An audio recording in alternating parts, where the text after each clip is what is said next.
இருந்தது யூனிவர்சிட்டியில் books issue பண்ணுறாங்க. அந்த இன்ஃபர்மேஷன் கிட்டே ரொம்ப நாள் கழிச்சு தான் நாங்களே போனோம். புக்ஸ் அவைலபிளாக இருக்குமா இருக்காதுன்னு டவுட்டாக அதிகமாக இருந்துச்சு. ஸ்டடியெல்லாம் கிளைமேட் நல்லா இருந்தது. நாங்கள் போகிறனால என்னமோ வெயில் கொஞ்சம் அதிகமாக இருந்தது.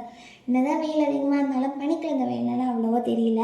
ஸோ ஃபைனலி யூனிவர்சிட்டியும் நாங்கள் வந்துவிட்டோம். சாட்டர்டேன்றதால கூட்டம் கொஞ்சம் கம்மியாக தான் இருந்தது. ஸோ ஃபீஸ் பேமெண்ட் பண்ண பில்லு 2 ஜெராக்ஸ் எடுத்துகிட்டு அவங்கக்கிட்ட சப்மிட் பண்ணிவிட்டு எப்படா இந்த பேருக்கு அப்படிங்க லிட்டரலி வெயிட் பண்ணோம். ரொம்ப நேரம் கழிச்சு தான் கூப்பிட்டாங்க.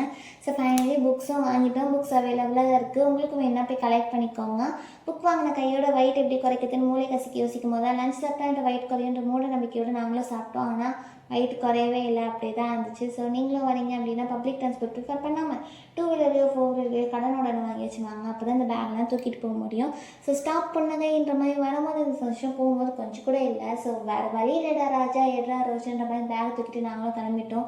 என்ன தான் புலம்னாலும் புக்கு நம்ம தான் தூக்கி ஆகணும். வேறு வழியிலேயே உச்சி வெயில் மாதிரி உடக்க ஐயோ அம்மான்னு நாங்களும் பஸ் ஸ்டாண்ட் நோக்கி ஓடிட்டோம். பஸ்ஸு பிடிச்சிட்டோம், சீட்லேயே பிடிச்சி உக்காந்துட்டோம். ஆனால் எங்கள் மனசு என்னமோ புக்கு வாங்குற சந்தோஷத்தில் இருக்கவா இல்லை தூக்கிட்டு போன துக்கத்தில் இருக்கவா தெரியாமல் எண்டிங் கிளிப் எடுக்கவே நாங்கள் மறந்துட்டோம். ஸோ இதுக்கப்புறமாச்சும் உருப்படியாக எடுக்கிறோமா?